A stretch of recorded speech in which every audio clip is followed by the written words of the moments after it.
जिंदाबाद जिंदाबाद जिंदाबाद जिंदाबाद। सरकार को छात्रों के और शिक्षकों के भविष्य के साथ खिलवाड़ नहीं करना चाहिए। गणित का पद शामिल नहीं है, रसायन शास्त्र का पद शामिल नहीं है। विज्ञान के साथ नाइंसाफी सरकार जवाब दो जवाब दो जवाब दो। तो हमारी ये मांग है कि सरकार जल्द से जल्द पूरी करे। और हम उनको बोल के गए थे 28 तारीख को, अगर आप करे हमन, लेकिन वो हमार बात सुनिच नहीं है।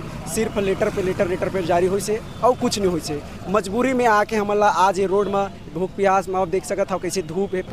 हम तो सभी बच्चे सरकारी स्कूल में पढ़े हैं और पास आउट हुए हैं। तो जब सरकारी स्कूल में हम पास आउट हुए हैं तो अभी क्या जरूरत पड़ रहा है। छोटे छोटे 9वीं 10वीं के बच्चे सड़क पर आकर मांग कर रहे हैं कि हमें विज्ञान के शिक्षक चाहिए, और ये जो भर्ती आया उस भर्ती में विज्ञान के पद को शामिल नहीं किया गया है। इसीलिए BLC न्यूज़ एक बार फिर से शिक्षक अपनी मांगों को लेकर फिर से धरना पर पहुंच गए हैं। आज इनके द्वारा जो है प्रदर्शन और रैली दोनों निकाला जाएगा। छत्तीसगढ़ शिक्षक भर्ती 2026 व्याख्याता और जो अभ्यर्थी है वो यहाँ पर पहुँचे हैं। देख सकते हैं इनके सारे हाथों पर जो है किस तरह के पोस्टर लिए हुए यहाँ पर बैठे हुए हैं। अब ये जो अभ्यर्थी हैं अब एक जिद पर आ गए हैं कि अब हमारी मांगे जो है सरकार जब तक नहीं मान लेती तब तक अभ्यर्थी यहाँ से अब नहीं हटेंगे, क्योंकि पिछले समय हमें समझाकर जो है वापस भेज दिया गया था और हम प्रशासन का सम्मान करते हुए वापस चले गए थे कि अगली मुलाकात जो है प्रशासन से होगी, लेकिन उनकी मांगों को नहीं माना गया है। तो एक बार फिर से उसी मांगों को लेकर ये अभ्यर्थी फिर से हिंदी भवन के सामने बैठ गए हैं। आइए इनसे बात करते हैं, इन पूरी विषय पर क्या बोलते हैं। उस समय जब आप लोग बारिश हो रहा था, जब आप लोग बारिश में समझाया गया था, फिर उसके बाद आप लोग ने उठ के गए, क्या समझाइश हुआ था? क्योंकि फिर से आप लोग बैठ गए हैं। आप लोग बोले थे क्या कि मतलब समय होने के बाद फिर ऐसे हम बैठे? बिल्कुल मैम, देखो जिस दिन 28 तारीख को हमारा आंदोलन हुआ आप तो थे हमारे साथ। उस आंदोलन में हम लोग भीगते हुए पानी में बारिश में आंदोलन किए, तड़कती धूप में बैठे थे और हमने सरकार से ये मांग रखा कि वो हमारा जो मांग है जल्द से जल्द पूरा करे। 5000 शिक्षक भर्ती अगर वो दे भी रहा है तो उसमें सभी विषयों के पद शामिल हो। लेकिन आनंद फानंद में उसी दिन उन्होंने 6 बजे नोटिफिकेशन जारी किया। उस नोटिफिकेशन में विज्ञान का पद शामिल नहीं था। अभी जो आने वाला लेक्चरार का नोटिफिकेशन है उसमें बायोलॉजी का पद शामिल नहीं है, गणित का पद शामिल नहीं है, रसायन शास्त्र का पद शामिल नहीं है।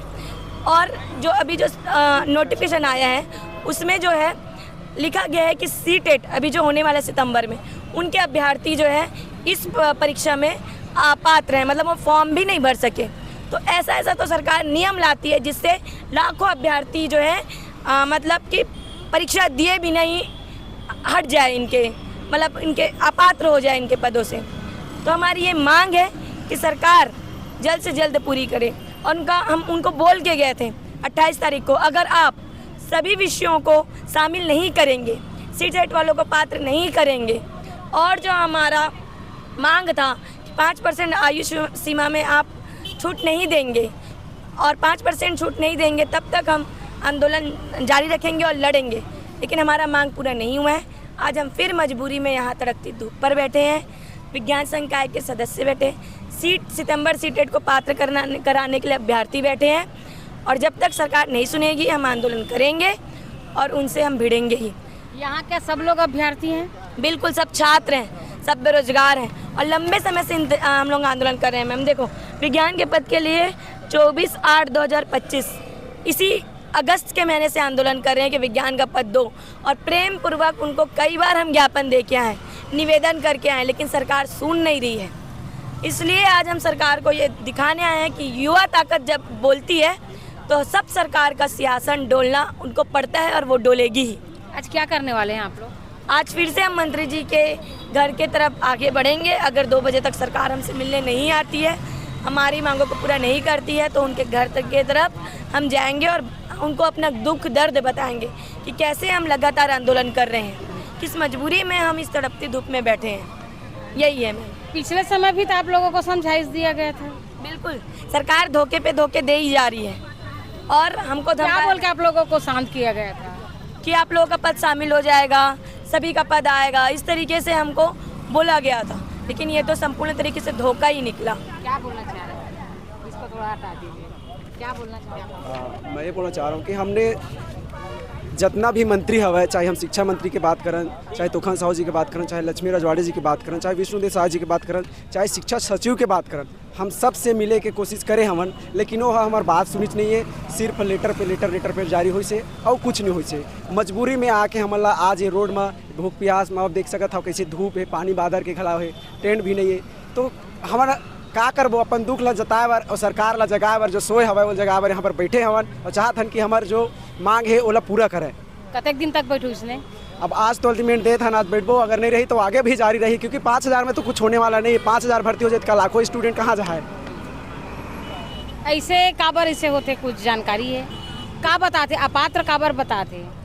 अपात्र बताते काबर की तो 2019 और 23 में जो रही सब है, जब सीटेट के एग्ज़ाम हो चाहे सीजीटेट के जो टीचर एलिजिबिलिटी टेस्ट रहा है ओला डॉक्यूमेंट वेरिफिकेशन तक टाइम देवे, लेकिन अभी के जो नोटिफिकेशन आया हुआ है उमर डायरेक्ट हटा ही देगे, रोल नंबर मांगत हवा है। और अभी 6 सितंबर के सीटेट के एग्ज़ाम हवा है और अगले महीना टीचर भर्ती हवा है, तो अब फॉर्म भी नहीं भर पातन, तो हम जो हज़ारों भी संख्या में जो छात्र है वो वंचित रह जातन। तो हमार मांग यही है कि सीटेट वाले ला मौका दिया जाए, फॉर्म फिलअप करने दे जाए और बाद में जब डॉक्यूमेंट वेरिफिकेशन हो ही तब हमार डॉक्यूमेंट देख ली और जो पात्र रही ओला एलिजिबल कर ली। यही हमार मांग है। मैं यहाँ पर आत्मानंद स्कूल को लेके यहाँ बात रखना चाहती हूँ कि पहले आत्मानंद स्कूल कुछ नहीं था। सरकारी स्कूल में हम जो यहाँ स्टूडेंट उपस्थित हुए हैं सब सरकारी स्कूल में पढ़ के निकले हैं और बड़ा मुश्किल में बीएड किए हैं। बीएड करके जब गवर्नमेंट सीटेट या सीजीटेट पास करो बोले हैं तो वो भी पास हो। अब ये लोग आत्मानंद स्कूल, स्वामी विवेकानंद स्कूल, बहुत सारा ऐसा इंग्लिश मीडियम स्कूल निकाल रहे हैं और उसमें यही बोल रहे हैं कि हिंदी मीडियम के बच्चों को वहाँ पर नहीं लिया जाएगा। क्या 10 से 12 साल पहले, मैं उनसे सवाल करना चाहती हूँ कि 10 से 12 साल पहले क्या ये आत्मानंद स्कूल खुला था कि स्वामी विवेकानंद स्कूल खुला था? हम तो सभी बच्चे सरकारी स्कूल में पढ़े हैं और पास आउट हुए हैं।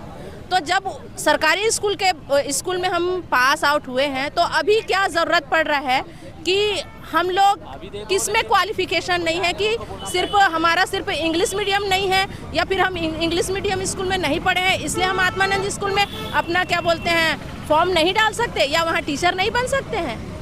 तो ये ऐसा क्यों कर रहे हैं? एक बात ये है और दूसरी बात ये है मेरी कि सरकार बजरंगबली को पूजा करती है भगवान के नाम पे, लेकिन वो हर ऐसा कोई भी पूजा नहीं है जहाँ पर बजरंगबली को नचवाया जाता है। तो क्या हम इसको क्या मानेंगे?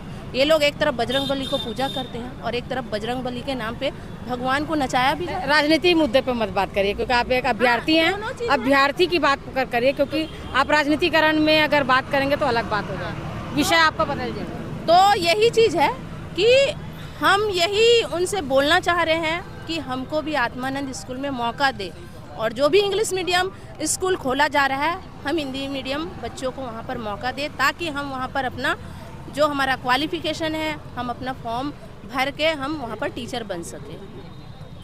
ये हमारा जो विषय है, 2 विषय हमारे साथियों ने रख दिया। मैं एक विषय रखना चाहूँगा कि अभी गजेंद्र यादव जो हमारे शिक्षा मंत्री हैं उन्होंने वादा किया था कि जुलाई 5000 आत्मानंद शिक्षकों की भर्ती की जाएगी और उसी दिन रिजल्ट आ जाएगा, लेकिन अभी अगस्त आ गया लेकिन उस भर्ती का कोई पता नहीं है। इस तरीके से हमारे छत्तीसगढ़ के छात्र जो बीएड डीएड अभ्यर्थी हैं और जो पढ़ाई करने वाले छात्र हैं उन लोगों के साथ धोखा किया जा रहा है। एक और विषय मैं आपको बताना चाहूँगा, एक और इंटरव्यू में हमारे माननीय जो शिक्षा मंत्री गजेंद्र यादव ने कहा था कि हमारे जो छत्तीसगढ़ में है शिक्षकों का पद खाली नहीं है, जितने पद है सबको भर दिया गया है। और अभी 2 दिन पहले ही शक्ति जिला के बगल में आड़िल एक गाँव है, वहाँ पर एक सरकारी स्कूल है, वहाँ पर 9वीं के छात्र जो विज्ञान की भर्ती के लिए अपना मांग करते हुए सड़क पर आए हैं। छोटे छोटे 9वीं 10वीं के बच्चे सड़क पर आकर मांग कर रहे हैं कि हमें विज्ञान के शिक्षक चाहिए और ये जो भर्ती आया उस भर्ती में विज्ञान के पद को शामिल नहीं किया गया है। इसीलिए मैं सभी लोगों से ये बताना चाहूँगा कि सरकार हमारे साथ किस प्रकार धोखा कर रही है। हमारे जो हम लोग लगातार ज्ञापन दे रहे हैं, 28 तारीख को भरी बरसात में हम लोगों ने ज्ञापन देकर मांग किया था कि 57,000 शिक्षक भर्ती लाया, पर्याप्त मात्रा में भर्ती लाया जाए जिससे सभी को मौका मिले, लेकिन वो नहीं कर रही है और युवाओं को ठगने का काम कर रही है। इसीलिए इस भरी धूप में हम लोगों को, कड़कती धूप में यहाँ पर आकर बैठना पड़ा है। हम लोग मजबूर हैं इस धूप में आकर बैठने के लिए। का कहना है कि पर्याप्त मात्रा में शिक्षक है। बिल्कुल, उन्होंने एक इंटरव्यू में कहा है कि अभी तो पद खाली ही नहीं है, लेकिन जब 2023 में भर्ती हुआ था, 2023 की भर्ती में ही सरकारी आंकड़ा है, उसका मेरे पास फोटो है कि 57,000 शिक्षक का पद खाली था। उसमें विज्ञान में 8,000 के पद को स्वीकृति दिया गया था, 8,000 में से 5,000 का भर्ती हुआ, 3,000 तो अभी भी खाली है और खाली होने के बाद भी अभी विज्ञान के पद को नहीं लाया।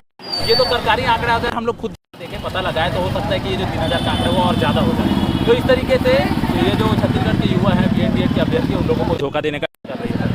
इसीलिए हम लोग इसके खिलाफ लगातार आवाज़ उठा रहे हैं और अगर सरकार हमारी मांगों को नहीं मानती है तो हम इससे बड़े स्तर पर आंदोलन हो जाएंगे। आज तो हमारा 1 दिवसीय धरना है, अगर सरकार आज इससे बात नहीं करती है, तो जवाब नहीं देती, तो और बड़े स्तर पर हम आंदोलन की ओर बढ़ेंगे। अभ्यर्थियों की तरफ से यहाँ पर दुर्ग के अरुण बोरा, जो पूर्व जी अरुण बोरा, हम लोग को आप किस तरह से देखते हैं? बच्चियाँ लगा खा रही है पिछले समय के, इनको जो है वादा देकर दिया गया था कि अब आपको समय दिया, समय नहीं मिला है। देखिए, किसी भी सरकार को छात्रों के और शिक्षकों के भविष्य के साथ खिलवाड़ नहीं करना चाहिए। प्रदेश में जब भारतीय जनता पार्टी ने अपने घोषणा पत्र बनाया तब उसने कहा था कि हम 57,000 शिक्षकों की नियुक्ति करेंगे, उन्होंने नहीं की। उसके बाद उन्होंने कहा 33,000 शिक्षकों की नियुक्ति करें, तब भी नहीं किया। अब 5,000 शिक्षकों की नियुक्ति उन्होंने संविदा के माध्यम से की है, लेकिन उनमें छात्रों का उन्होंने जरा भी ध्यान नहीं रखा। 5,000 ना, कहाँ 57,000, कहाँ 5,000, और उसमें भी साइंस का विषय, केमिस्ट्री का विषय, फिजिक्स का विषय नहीं लिया गया। तो ये बच्चे आखिर कहाँ जाएंगे? इनका भविष्य के साथ खिलवाड़ करने का क्यों भारतीय जनता पार्टी की सरकार कर रही है, क्यों इनकी भावनाओं से खेल रही है, इसका विरोध हम करते हैं और हम लगातार इसका विरोध करते रहेंगे। और अभी ये देखिए, बच्ची पकड़ के खड़ी है। CTET सितंबर कैंडिडेट को शिक्षक भर्ती परीक्षा में बैठने का अवसर दिया जाए, ये भी अवसर नहीं दिया जा रहा है। तो आखिर बच्चे कह रहे हैं कि हमको डिग्री नहीं, रोजगार चाहिए, तो रोजगार भी नहीं दे रही है। आखिर ये सरकार चाहती क्या है? ये प्रश्न आज देश से लेकर प्रदेश तक, पूरे देश में आप देखे होंगे, राहुल गांधी जी ने छात्रों का मामला उठाया और न्याय भी दिलवाया, लेकिन भारतीय जनता पार्टी की सरकार को अभी तक समझ में नहीं आया। क्यों समझ में नहीं आ रही, क्या चाहती है, क्यों सत्ता पे आई? आज लोग पछता रहे हैं इनको सत्ता में लाने के बाद। युवाओं का भविष्य आपके हिसाब से किस तरह जा रहा है? देखो, युवाओं का भविष्य बिल्कुल अंधकारमय है। प्रदेश के और देश के युवा आज अनिश्चय की स्थिति में आ गए। परीक्षा देते हैं तो पेपर लीक हो जाता है, शिक्षक नहीं है, स्कूलों की हालत ख़राब है। तो आखिर हमारी शिक्षा प्रणाली जो कांग्रेस के ज़माने में सही थी, वो ऐसी स्थिति में कैसे पहुंच गए? ये प्रश्न आज प्रदेशवासी और देशवासी कर रहे हैं भाजपा सरकार से। विपक्ष में बैठे होने के नाते आप किस तरह से देख रहे हैं पूरे मुद्दों को? विपक्ष में बैठने होने के नाते मैं तो इस बात को देख रहा हूँ कि ऐसा अन्याय नहीं होना चाहिए, क्योंकि ये देश के भविष्य हैं, यही देश के निर्माता हैं। शिक्षक और छात्र यही आगे चल के देश को आगे ले जाएंगे। उनके साथ अगर अन्याय होगा तो फिर हम देश को आगे बढ़ने की कल्पना नहीं कर सकते। जी, तो अरुण बोरा कहते हैं इन पूरे विषय में आप? मैम, पहले तो सरकार 57,000 शिक्षक भर्ती के लिए बोले थे और 5,000 ही लाए हैं, उसमें भी सब सब्जेक्ट का नहीं है। और जैसे पुराना होता था, पुराना जो 2019 और 23 में हुआ है भर्ती, उसमें मतलब CTET को और CGTET को पात्रता दिया जाता था, मतलब डॉक्यूमेंट वेरिफिकेशन तक। लेकिन अभी हमारा 6 सितंबर को एग्ज़ाम है, उसमें हम मतलब उसको एलिजिबल नहीं किया जा रहा है, मतलब फॉर्म ही अप्लाई नहीं कर पा रहे हैं हम लोग। उसमें डायरेक्ट रोल नंबर मांग दिया है और पुराने भर्ती प्रक्रिया में ऐसा बिल्कुल भी नहीं हुआ है। तो हमारी मांगे हैं जो पुरानी भर्ती प्रक्रिया के अकॉर्डिंग हुआ है वैसे अभी भी हम लोगों को भी दें। और ऐसे हम मतलब 50 से 60,000 स्टूडेंट हैं जो यहाँ से मतलब अपात्र हो जा रहे हैं एग्जाम समस्या। हाँ, रोल नंबर, कौन सा रोल नंबर? CTET CGTET का जो रोल नंबर होता है उसको मांग रहे हैं फॉर्म डालने के लिए। तो हमें एप्लीकेशन डाल के हमें भी टीचर भर्ती में एक मौका देना चाहिए ताकि हम भी शिक्षक भर्ती में अपना फॉर्म अप्लाई कर सकें। मैम, मैं CTET से रिलेटेड बात बोलना चाहूँगी। मैम, 2019 और 2023 भर्ती में नियम ऐसा था कि लास्ट जो डॉक्यूमेंट वेरिफिकेशन होता था उस टाइम ना CTET का वो मांगते थे, CTET सारे डॉक्यूमेंट्स मांगते थे। इस बार CTET का रोल नंबर एप्लीकेशन फॉर्म में मांग रहे हैं मैम। तो एप्लीकेशन फॉर्म में हाँ, CGTET ना साल में एक बार होता है, तो हम डीएलएड करते हुए वो पात्रता नहीं, उसमें एग्ज़ाम नहीं दिला पाए मैम। तो आगे से 6 सितंबर को सीटेट है, तो हम चाहते हैं कि एप्लीकेशन जो नंबर है उनका वो अभी जो चलिए ठीक।